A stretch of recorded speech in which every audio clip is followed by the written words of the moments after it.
Hello students, मैं Akhilesh. Welcome to BSc classes. I hope आप सभी अच्छे होंगे। तो ये क्लास है हमारी बीएससी थर्ड सेमेस्टर मैथमेटिक्स की, लेक्चर नंबर 10।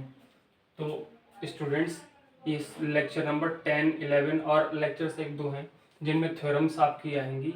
और ये थ्योरम जो हैं काफ़ी इम्पोर्टेंट हैं और हर लेक्चर में मैं एक एक थ्योरम आपको करवाऊंगा जिससे आपको ये अच्छी तरह से समझ में आ जाए। तो क्या है ये हमारी थ्योरम? Uniqueness of identity. क्या मतलब है इस बात का? तो identity element in a group is unique. मतलब अगर आपका एक ग्रुप है जी, उसमें आपका एक ही आइडेंटिटी एलिमेंट होगा। ऐसा नहीं कि आइडेंटिटी एलिमेंट आपके 2, 3, 4 हो रहे हैं, एक ही आइडेंटिटी एलिमेंट होगा। तो इस सबसे पहले मैं इसे आपको रफ में समझाना चाहूँगा। तो G comma multiplication we are group with respect to multiplication. तो जी तो आपका एक ग्रुप है और यहाँ पे ऑपरेशन क्या दे रखा? मल्टीप्लीकेशन दे रखा। अगर हम मान लें कि ई और ई डैश दो एलिमेंट्स हैं जो कि जी से बिलोंग कर रहे हैं, ठीक है। अगर ई जो है वो आपका एक आइडेंटिटी एलिमेंट है, ठीक। तो ई और ई डैश की मल्टीप्लाई आपकी कितनी आएगी? ये तो आइडेंटिटी एलिमेंट है। जैसे मल्टीप्लाई में आइडेंटिटी एलिमेंट 1 होता है तो 2 से मल्टीप्लाई करोगे तो 2 आ जाएगा। मतलब जो एलिमेंट की मल्टीप्लाई हुई होगी वही आ जाएगा। तो यहाँ पे एलिमेंट कौन है? ई डैश है, तो ई डैश के बराबर आ गया। इससे फर्स्ट इक्वेशन आप मान लीजिए। अब हम ये मान लेते हैं, ये सब कुछ माना जा रहा है, ठीक। अब हम ये लेट कर लेंगे कि ई डैश अब हमारा आइडेंटिटी एलिमेंट है। एक्चुअली हम दो यहाँ पे आइडेंटिटी एलिमेंट लेके चल रहे हैं एक सेट के, लेकिन होती एक मतलब ग्रुप के हम दो आइडेंटिटी एलिमेंट लेके चल रहे हैं लेकिन होता एक ही है। ये हमें प्रूफ करना है, लेकिन हम दो लेके चल रहे हैं। अगर वो दोनों बराबर आ गए तो इसका मतलब क्या है कि आइडेंटिटी एलिमेंट पूरे ग्रुप का एक ही होता है, ठीक। अब ई डैश इज आइडेंटिटी एलिमेंट मान लेते हैं, अब देखिए ई डैश की मल्टीप्लाई कितनी आएगी? अब जो आइडेंटिटी एलिमेंट होता मैंने बताया था 1 इंटू 2 की मल्टीप्लाई करोगे तो 2 आएगी। अब यहाँ पे आइडेंटिटी एलिमेंट कितना है? आइडेंटिटी एलिमेंट 2 है, ठीक। और यहाँ पे आइडेंटिटी एलिमेंट क्या है? ई डैश है। तो नंबर कौन सा आता? दूसरा वाला। आइडेंटिटी एलिमेंट के अलावा जो एलिमेंट होता वो आता। तो यहाँ पे ई के बराबर आ जाएगा। तो इस क्वेश्चन को 2 मान लीजिए। इक्वेशन 1 और इक्वेशन 2 की लेफ्ट हैंड साइड बराबर है तो राइट हैंड साइड भी बराबर होगी। तो देखिए दोनों आइडेंटिटी एलिमेंट्स बराबर आ गए। इस बात का क्या मतलब है?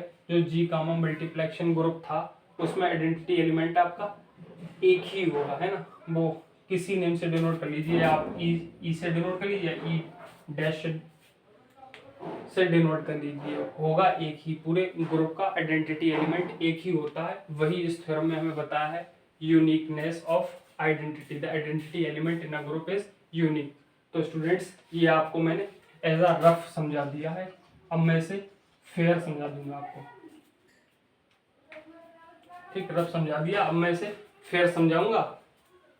ओके, तो इसका फेयर पार्ट आप देखिए, प्रूफ यहाँ पे लिखिए। Let G comma multiplication be a group and let e dash belongs to G. Okay, तो लिखिए यहाँ पे let e is the identity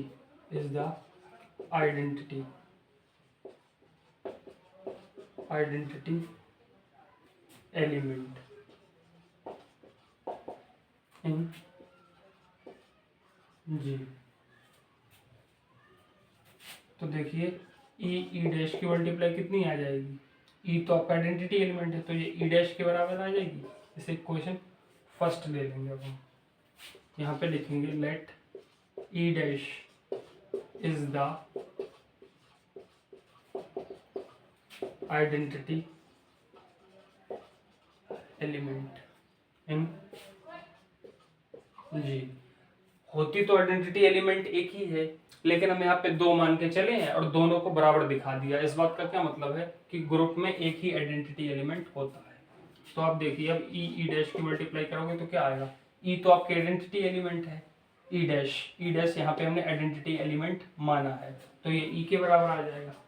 और इसका मैंने एग्जांपल आपको दे दिया था, मल्टीप्लाई में 1 जो होता है वो आपका आइडेंटिटी एलिमेंट होता है, अगर आप इसकी 2 से मल्टीप्लाई करोगे तो 2 आ जाएगा, जो एलिमेंट होता है उसी के बराबर आ जाता है। ठीक, तो जो एलिमेंट होता है उसी के बराबर। यहाँ पे एलिमेंट क्या है, ई है, तो ई मल्टीप्लाई मतलब मल्टीप्लाई ई डैश के साथ हुई तो ई हमें मिल गया। अब आप यहाँ पे लिखिए फ्रॉम इक्वेशन 1 एंड 2, तो इनकी लेफ्ट हैंड साइड बराबर है तो इनकी राइट हैंड साइड भी बराबर आ जाएगी, तो ई डैश इक्वल टू ई हो जाएगा। अब आप लिखना हेंस लिखने के बाद ये वाला सेम बिल्कुल लाइन लिख देना, hence the identity element in a group is unique, hence, और यहाँ से ये आप नोट कर देना ये वाला, the identity element in a group is unique.